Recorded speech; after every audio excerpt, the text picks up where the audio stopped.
Next जगार आम आसिक पहुँची गलु। आईटा हूँ मंदिर भीतर पट ये बहुत सुंदर झरणा है। आम समस्ते अच्छु चलन जीवा आगु को देखा मंदिर मंदिर भितर को किंतु मंदिर भितर को तो मोबाइल अलाउ नहीं। ये है मंदिर आग पटा चलन जीवा भितर को भीतर तो मोबाइल अलाउ नहीं खाली जी बाहर मोबाइल व्यवहार कर किछि भोग किणाला तापर ठाकुर दर्शन करने को गलु आम समस्ते मिसिकी बाहर ऊपर यहाँ पूरा ऊपर पहाड़ ऊपर मंदिर होता यहाँ बाहर तार येटा बहुत सुंदर जगह होता समस्ते मिसिकी आम ये मंदिर बुला बुली सरला तापर गलु झरणा झरणा पानी देखिले तो बहुत सुंदर है। एते सुंदर जगह एटा को जगहटा मुझे तो निश्चय कहबी को जगह ये बहुत सुंदर है। ये समस्ते आमर समस्ते ये मिसिकी मजा मस्ती कर फोटो उठाऊँ मत तो देखिकी बहुत खुशी लगे भितर को मु भी गली ये आम समस्ते भितर को गलु एते सुंदर जगह है जमार तो आसवा को ही इच्छा ना एते सुंदर समस्ते रील कर व्यस्त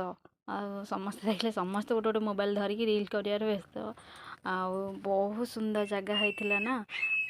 ये भी गोटे शोईकी रील कर पकाउछन्ती एते सुंदर जगह है मु भी गली टे पानी रे लागे बोली एते ठंडा पानी मत तो माने हाथ पूरा ये हो जाते एते ठंडा पानी झरना पानी बहुत सुंदर जगह होता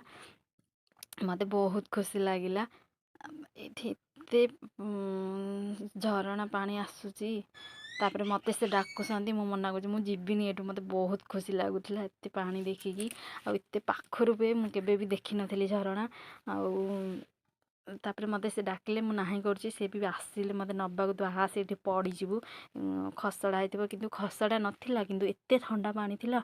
बहुत ठंडा पानी थिला आम ये धीरे धीरे पाद पकई पकई गोटे गोटे ऊपर को आसिलु एते ठंडा पानी गोड़ भी कोल्ड हो जाते माने एते ठंडा पानी संध्या टाइम है ना से पूरा माने तापर ये हनुमान देखलु ये अर्जुन रथ रे बसी थे श्रीकृष्ण रथ ये करते सारथी थे एते सुंदर जगह होता चारिआडे बुलिकी आम देखिलु बहुत सुंदर जगह है। तापर ये भी अभिमन्यु चक्रव्यूह अच्छा गोटे ये कर चारिपटे ये बहुत सुंदर है केमिति अभिमन्यु चक्रव्यूह पशिले आईटा भी कर बहुत सुंदर जगह है चारिआडे देखिकी बहुत खुशी लगिला एते सुंदर जगह है। तापरे आम तापरे गलु आउ सेपट को बुलवा को गलु सेठी थिले श्रीकृष्ण को गोपी मान लुगा चोरी करथिले एटा भी करथिले बहुत सुंदर जगह है करथिले सुंदर है ये किसी फोटो उठेलु समस्ते तापरे तापरे आम चलु होटेल भोक है प्रबल ना 12टा राति है आम कि भी खाई नथिलु तापरे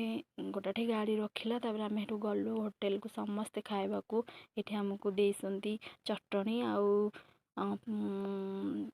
मूला पियाज बहुत बहुत टेस्ट लगुला से खाइबा को भोक है ना तापरे हेटु आसीगला आम रोटी चिकेन खाइलु मत तो प्रबल भोक लगुला मु 4-5टा रुटी आउ चिकेन खाइली ये मुझे खाऊली तापरे से भी आम खाऊले समस्ते आम खाइबार व्यस्त ये तापरे मत तो प्रबल भोक मु खाई आसली गोटे अन्य नहीं ये मुझे खाऊँ मत से मना कर तो खा आग जल्दी भोक लगे ना मुझे खाई लगी मोबाइल धरिकी देखी लगी तापरे आम लास्ट को पापड़ मगेलु आग भोक लगुला ना रुटी किसी खाइलु तापर लास्ट को पापड़ खाइलु मसला पापड़ बहुत टेस्टी होता नेक्स्ट को जगह को जीवु निश्चय कहबी रोचे मो चैनल को निश्चय सब्सक्राइब करेंगे आउ किछि फोटो उठेलु ये बहुत सुंदर जगह होता फोटो तो बहुत भल आसूला रोचे जय जगन्नाथ।